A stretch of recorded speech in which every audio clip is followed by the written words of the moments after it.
G'day everyone, welcome back to episode 2 of Punch Talk on the Porch, the boxing show where I sit outside because my sleeping toddler, who's a very light sleeper at that, needs the run of the house at the moment. So today I thought I'd talk about something a little bit off kilter. Now obviously heavyweight is making the biggest sort of noise at the moment on the back of Daniel Dubois' phenomenal performance against Anthony Joshua, who to me looked a little bit flat and a little bit out of character, but that's a topic for another discussion, I guess. But I thought I'd go right to the other end of the spectrum and actually talk about boxing's lightest weight class, and that's the minimum weight division, 105 pounds. Now, at the moment, I'm not going to stand here and be some,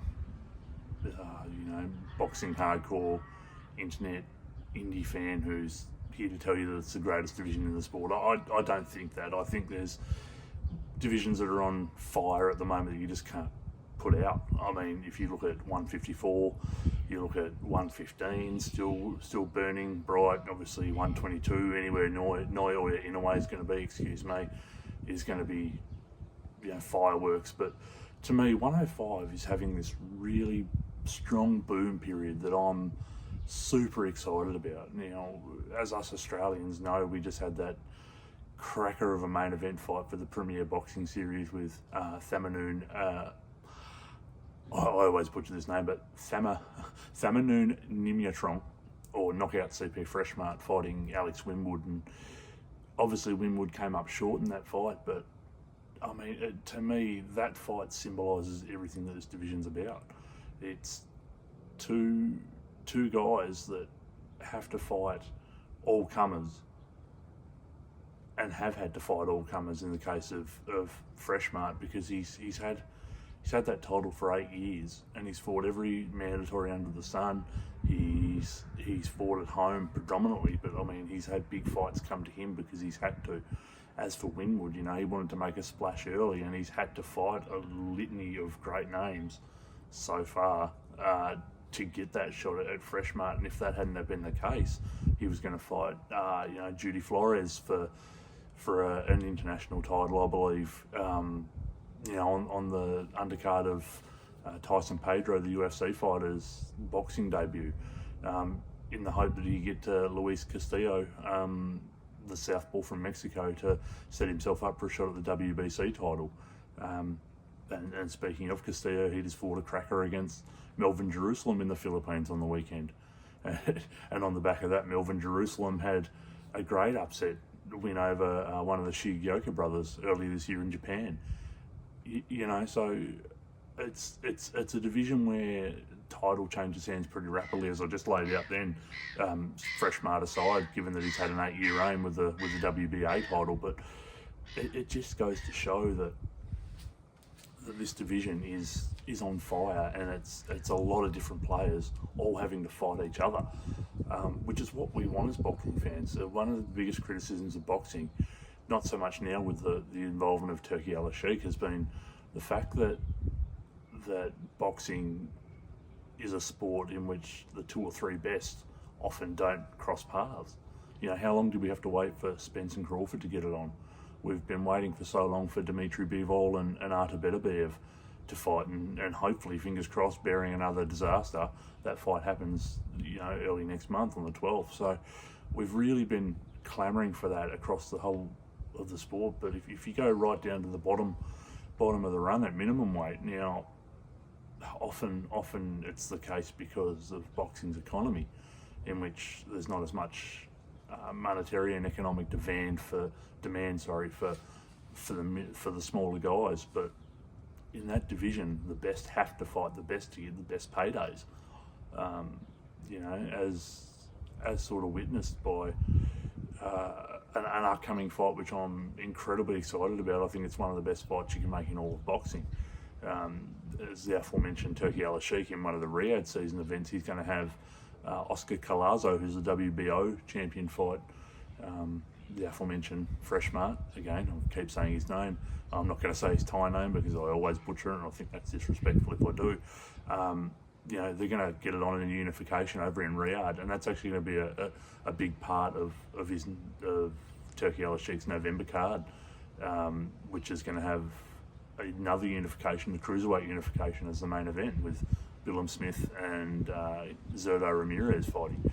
You know, so the fact that this division sort of, you know, been, I guess, overlooked for so long, now it's actually going to be at a point where in November it's going to have a huge unification fight as part of that big marquee event over in Saudi Arabia. Say what you want about them, again, that's another topic for another discussion, but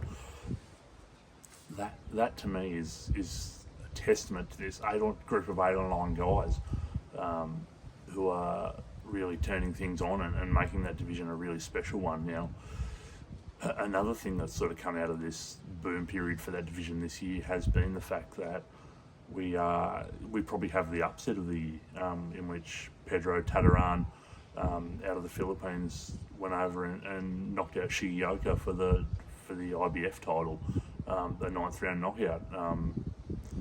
You know, just a stunning performance where I think he went in it was over 10-1. It was a serious underdog, and he went in and knocked him out. You know, so to me, this division is everything about boxing that we love, but we don't really look at it. And part of that is due to the fact that there aren't as many knockouts. The big punches aren't there. And there's so many boxers worldwide in marquee glamour divisions like heavyweight, recently, you know, like welterweight, like super welterweight, like bantamweight, like super bantamweight, all these other marquee divisions where fighters generally demand more economic value, but they're giving us sort of what we don't want to see, and that's sort of fights against these contenders that aren't necessarily the best one available. Well, minimum weight, we get that. Now, again, I tried not to, in this video, sort of sell you on the fact that this is the greatest division in the world. It's not deep. But at the same time, the 8 or 9 at the top, you know, we've mentioned their names so far. We've got Freshmart, we've got Collazo, the Puerto Rican kid who's signed to Golden Boy, who looks to be a stunning sort of southpaw, who I think, you know, if he chooses to move up, he's not the biggest minimum weight in the world. You know, could be a pound for pound type fighter. You know, and then you've got the Shigeoka brothers who have had losses to the 2 Filipino guys that I mentioned in Melvin Jerusalem and Pedro Taduran. But then you've also got these outliers like Winwood who can come back, who I think are doing just phenomenal work and really doing their best to showcase the lower weight class can be something special. And just as I sort of mentioned Alex Winwood's name there, another thing about this division which I think is quite remarkable is the fact that it's old school in the sense that you have one loss and it's not the end of the world. You know, Taduran is the perfect example of that. You know, he's had 4 losses before he went in there and upset Shigeoka. You know, so obviously boxing is boxing in 2024, and there is a lot of value on the zero. That's not to say that in this division there isn't. There certainly is, but it's not so valuable in the sense that you can't come back from it.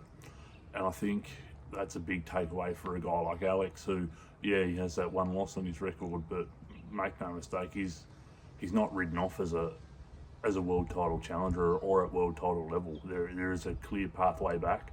It's not the deepest division, so 1 or 2 wins and he's right back up there in the rankings. Same goes for Luis Castillo, the guy the Mexican fighter, the southpaw, who just fought on the weekend against Melvin Jerusalem. You know, there's a clear pathway back for him. You know, he's one loss, 1 draw, and 20 wins. You know, quite a few knockouts in there, and he's very awkward. So he gets 1 or 2 wins and he performs in those wins. There's no reason to say he can't get back to a world title shot. So that's the thing I love about this division. Again, it hasn't really been a sales pitch. I'm not here to say you can watch what you want, but just pay attention to this division. I think it's quite a special one. It's doing special things, at least at the moment. So not necessarily here to say watch it. You know, don't watch heavyweight, don't watch welterweight, don't watch whatever you want. Watch Also, I haven't even mentioned middleweight and super middleweight with the work that Canelo Alvarez has done over the last couple of years. You know, I'm not saying, man, don't watch these. You know, you've got to watch the lower weight classes. You know, watch what you want. But this crop of 8 or 9 guys is pretty special at the moment. And they're 100% worth watching. So that's where I'm going to end it today. Just another quick hitter for episode 2 of Punch Talk on the Porch as the Bud Blaze sleeping. But you know, again, hit me up, let me know what you think about these videos, like, subscribe, do all the good stuff. You know, it really helps me out. I'm a growing channel, and I feel like I can do some good things in this space. But you know, let me know what you'd like to see, what you'd like me to talk about, anything like that. And have a great day, guys, and keep an eye on those lower weight classes. They're doing some good stuff. Cheers.